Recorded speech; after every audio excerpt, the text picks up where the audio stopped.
전미예수님, 오늘도 저와 함께하는 신앙에 대한 궁금증과 질문들을 함께 생각해 보고 우리가 진짜 참 신앙의 구원의 길로 나가고 있는지 또 함께 생각해 보는 시간입니다. 오늘은 일단은 지금까지 한 것들을 좀 종합해서 하느님이 일단은 계시다고 전제를 하고 그 계시는 하느님께서 인간을 창조하셨다고 믿고, 그러면 내가 하느님을 어떤 방법으로 만날 수 있는지, 다시 말하면 하느님께서는 어떤 방법으로 우리를 부르시고 계시는지에 대해서 한번 생각해 보도록 하겠습니다. 그래서 오늘 제목은 하느님은 어떤 방법으로 우리를 당신께 부르실까, 그런 제목이고요. 저에게 어떤 분이 책을 내시겠다고 이렇게 오셨던 적이 있는데, 이제 그 분이 경험했던 어떤 이야기를 말씀해 주셨는데, 굉장히 저도 쇼킹해서 아직도 기억하고 있는데, 어떤 젊은 여자 아이라기보다는 청년이죠. 이제 우울증과 대인기피증을 겪고 있었대요. 태어날 때부터 그랬다고 해요. 이제 아이를 둔 어머니도 우울증과 대인기피증. 그래서 이제 그 두 분이 뭔가 이렇게 체면으로 해서 이제 뭐 치료를 하는 이제 그런 데 왔었는데, 이제 그 여자 아이를 깊이 뭐 최면 상태에 있게 한 다음에 이제 과거로 돌아가면서 과연 이 아이가 자라오면서 어떤 상처들이 있길래 이렇게 사람들을 무서워하고 세상을 무서워하고 항상 우울하게 살아가는지 알기 위해서 이제 최면을 했는데, 뱃속까지 들어가더래요. 그랬는데 이제 그 뱃속에서 넌 살아야 돼, 넌 살아야 돼, 넌 살아야 돼 라고 하는 어떤 여자 목소리가 들려요. 이렇게 최면 상태에서 계속 이야기를 하는 거죠. 그랬더니 그것을 듣고 있던 엄마가 깜짝 놀라면서 그게 자기가 이 아기를 잉태했을 때 이렇게 배를 문지르면서 넌 살아야 돼, 넌 죽으면 안 돼 라고 했던 것을 이 아이가 기억하고 있다는 것에 대해서, 아주 태아에 있던 아이고, 이 아이는 사실은 말도 모르잖아요. 그 이제 나중에 커서 기억하는 걸 텐데, 말도 모르는 상태에서 엄마가 했던 말을 기억하고 있는 거죠. 이제 아빠가 도박과 이제 바람을 피우고 그러니까 이 애 내 애 아니지? 이 애를 떼라. 자꾸 그러니까 엄마가 나는 이 애기 뗄 수 없다. 그러면서 혼자 방 안에 들어가서 넌 죽으면 안 돼. 넌 살아야 돼. 이렇게 했던 그 말을 기억하면서, 이 애기는 말도 못 알아듣는데 그 기분, 엄마의 기분, 아빠가 나를 싫어하는 그 느낌, 그런 거를 태중에서부터 가지고 있으면서 태어났기 때문에 세상이 태어나기 전부터 부모가 사랑해줬어야 이 세상은 좋은 세상이구나, 그런 건데, 이 부모의 사랑을, 특별히 아버지의 사랑을 못 받고 컸기 때문에 세상은 정말 무서운 곳으로 여기고 대인기피증, 우울증이 생겼던 거죠. 근데 또 엄마로서는 자꾸 그냥 본인이 나는 이 애기 안 지울래? 그리고 그냥 낳으면 되잖아요. 근데 이 엄마는 자기의 마음을 이 아이에게 계속 이야기를 해주죠. 이게 창조자의 의무인 것 같아요. 창조자는 피조물에게 계속 말을 걸 수밖에 없는 거죠. 그러니까 창조자가 계속 우리를 만드셨다면 계속 말을 걸고 있을 것이고, 그러면 이 아기가 태아에서부터 말을 알아듣지도 못하는 그 엄마의 말을 기억하고 있는, 뭐 아주 무의식 깊은 곳에 기억하고 있겠지만 있는 것처럼 우리가 하느님을 창조자로 바라보기만 하면 하느님께서 우리를 부르시는 그 목소리를 들을 수밖에 없다. 그것이 우리 교회가 가르치는 거야. 그래서 세상 사람들은 나는 하느님을 뭐 믿으려면 하느님이 뭐 내 앞에 나타나 보든지 어떤 큰 기적을 좀 해봐라 라고 이야기를 하지만 실제로는 하느님이 인간을 창조하셨으면 반드시 인간에게 말씀을, 그냥 말이라고 하면은 너무 그냥 인간들이 하는 말과 비슷하니까 말씀을 하고 계실 것이고, 인간이 하느님을 찾고자만 한다면, 내가 왜 존재해야 되지? 찾고자만 한다면 그 말씀을 듣지 않을 수 없다. 심지어 태아에서부터 들으니까 이게 교회의 가르침이라는 거죠. 그 전에도 말씀을 드린 적이 있는데, 이제 피조물 입장에서는, 우리들 입장에서는 이렇게 아기가 태어나면 내가 어떻게 살아야 되는지를 몰라요. 그래서 기본적으로 내 안에 있는 생존 욕구, 먹는 거, 가지는 거, 세지는 거, 이 세 개만을 추구하면서 살게 돼요. 그러면 그것들을 추구하면서 살게 되면 자기 혼자 많이 먹으려고만 하고, 자기 혼자 세상 것을 다 가지려고 하고, 자기 혼자 세상에서 제일 강한 사람이 되려고 하면 다른 사람들을 덜 갖게 만들고, 다른 사람들을 덜 먹게 만들고, 다른 사람들을 자기 권력의 밑에 두려고 하고, 이제 그런 사람을 누가 좋아하겠어요? 그런 본성대로만 살게 되면 인간 사회에서는 살아갈 수 없는 이기적인 존재가 되는 거죠. 그래서 부모가 자식을 부르고 내가 네 부모야 라는 것을 알려주는 이유는 인간들이 가지고 있는 자기의 욕구를 버리고 이 세상에서 잘 살아나갈 수 있게 만들기 위해서 그런 거죠. 그 호주에서 까치 한 마리를 어떤 자매가 치료를 해줬는데, 뭐 그 까치랑 계속 있을 수는 없으니까 거기에 이제 패기라고 하는 이제 강아지가 있었는데, 그 강아지가 이 까치를 계속 돌봐준 거죠. 그런데 이 까치는 그 강아지를 이제 부모로, 엄마로 생각을 한 거죠. 그리고 이 개도 까치가 자기를 엄마로 생각하니까 자기가 새끼를 낳은 적이 없는데 몸에서 젖이 나와요. 그런데 이 까치가 깍깍 끓여야 되는데 이 까치가 뭔가 말을 하고 싶을 때는 멍멍 그런단 말이에요. 여러분도 유튜브 같은 데서 한번 찾아보세요. 다 나와요.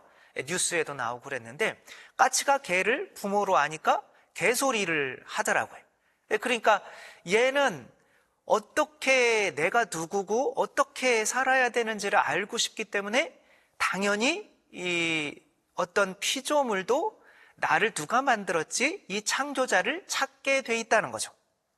그러니까 창조자도 피조물들에게 내가 네 부모야 라고 계속 말을 하고 싶고 말을 하고 있고, 만약에 우리가 피조물이라면, 그리고 피조물도 그 본성상 내가 이 세상에 어떻게 살아야 되지? 라는 걸 알기 위해서 창조자를 찾게 돼 있을 수밖에 없다는 거죠. 그런데 창조자를 만나고 믿고 신앙생활을 하는 사람이 있는가 하면 이제 그렇지 못한 사람들도 있죠. 하느님을 굳이 안 믿으려고 하는 사람들도 있죠. 그래서 이 세상에는 이제 지금까지 이야기해온 것, 이 세상에서 사람들이 힘들게 살아가는 이유는 실상은 내가 왜 살아야 되는지 모르니까.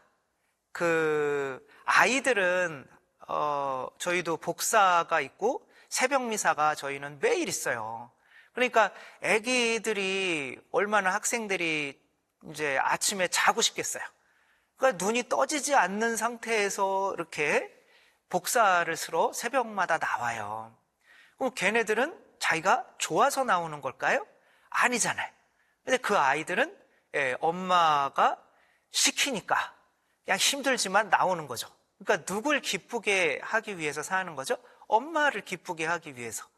그러면서 근데 그런 삶이 내 마음대로 그냥 낮에 아침에 자고 싶을 만큼 충분히 자는 그런 아이들보다 훨씬 많이 웃고 행복하다는 거죠.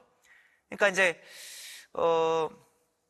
이 세상에서 정말 힘있고 행복하게 살아가려면 내가 나를 만든 분이 계시고 나를 만들었다면 이 볼펜이나 뭐나 이렇게 만들어진 것처럼 나를 어떤 목적으로 만들었을까를 찾고 그분을 기쁘게 해드리는 삶을 살아가다 보면 자기를 기쁘게 하는 삶보다는 훨씬 행복한 삶을 살게 되는데, 그래서 그 사명이 있고 없고 내가 그 사명을 나는 어떻게 살아야 되지? 라고 그 까치가 개, 강아지라도 내 엄마로 삼고 강아지를 닮아가야지 하는 것처럼 내 창조자를 찾고 싶은 사람들이 있다면 반드시 하느님을 만나게 되는데, 그렇지 못한 사람들은 왜 못 만나냐?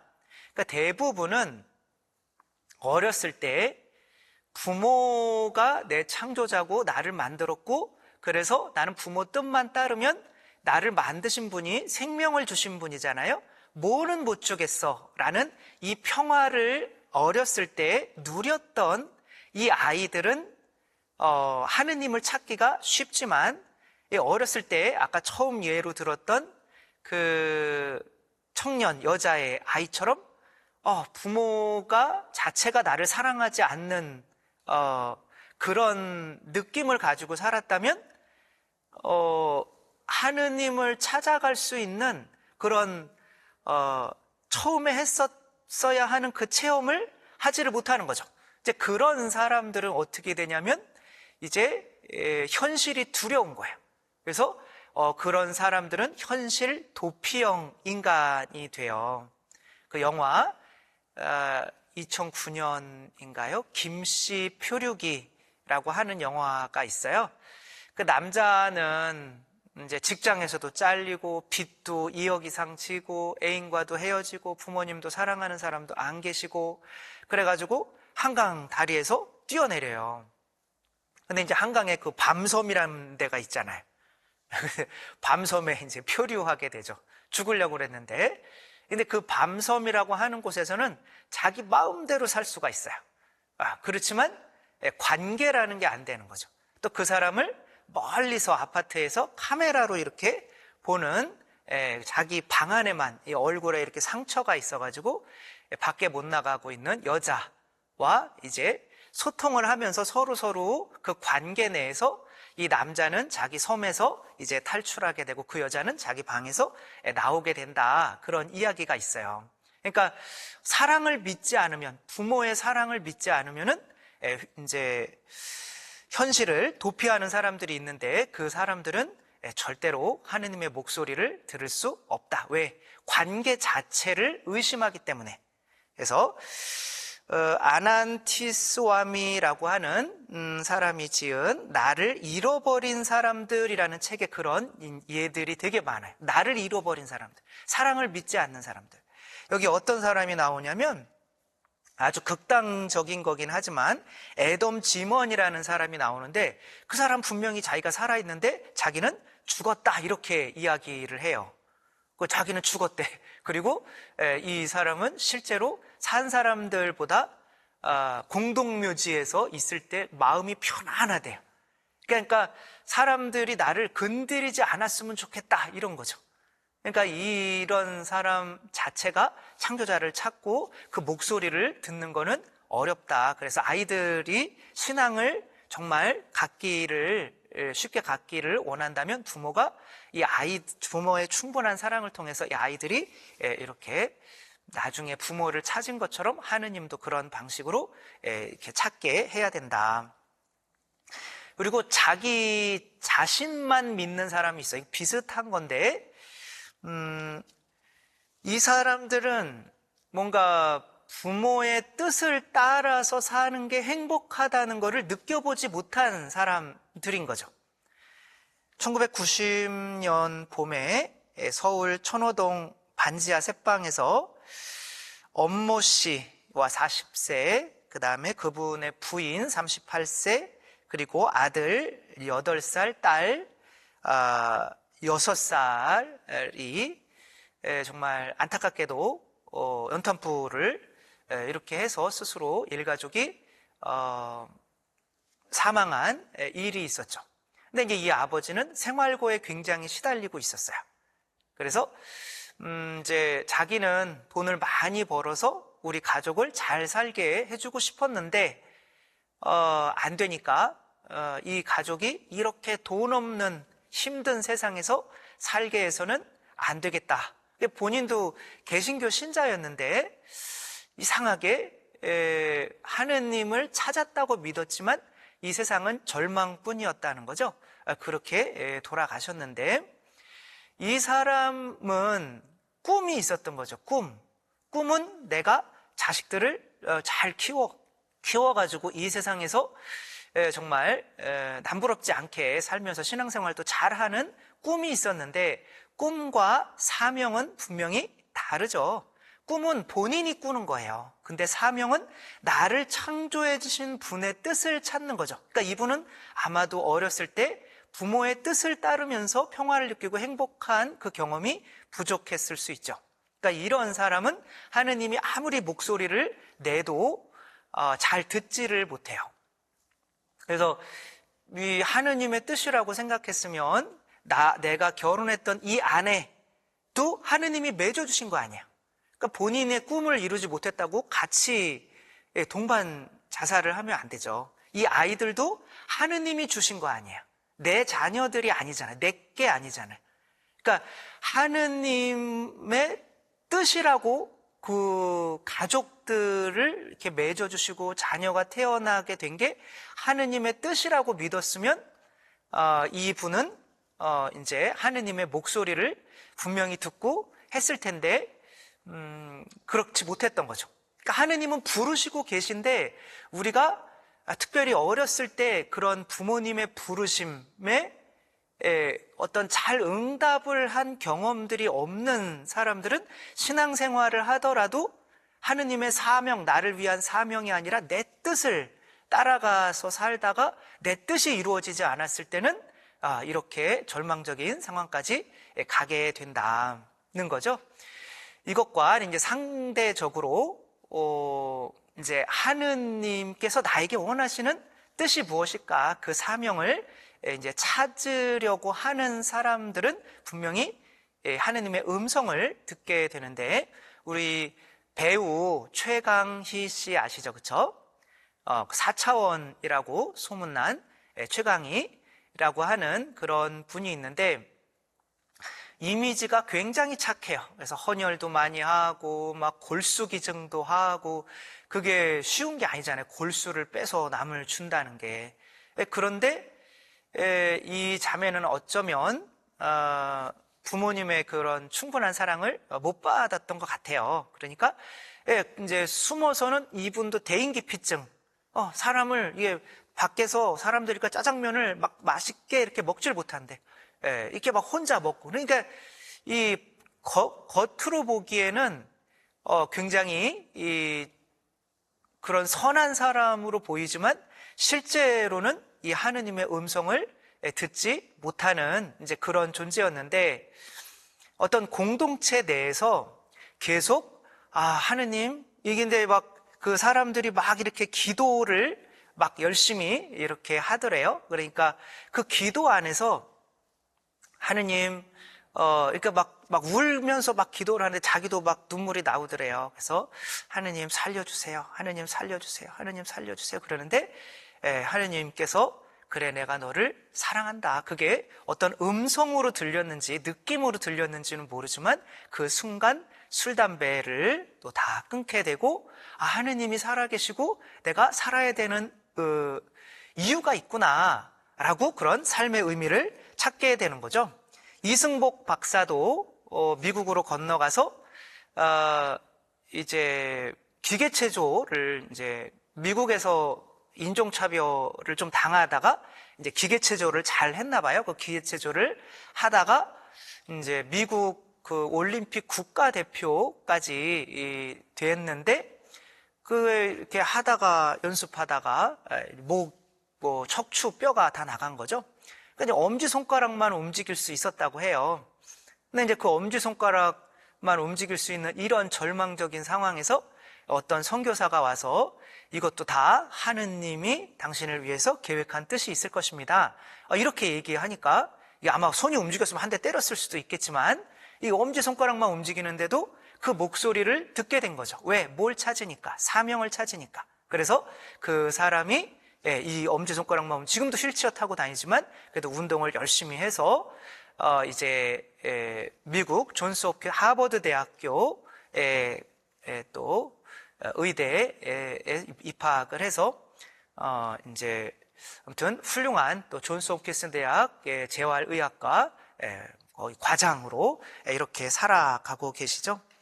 하느님께서는 계속 우리를 불러주고 계시는데 자연을 통해서 부를 수도 있고요. 아우구스티누스가 이런 얘기를 했어요. 여기 아름다움을 봐라. 이 자연의 아름다움. 어떻게 그냥 존재할 수 있겠는가. 그래서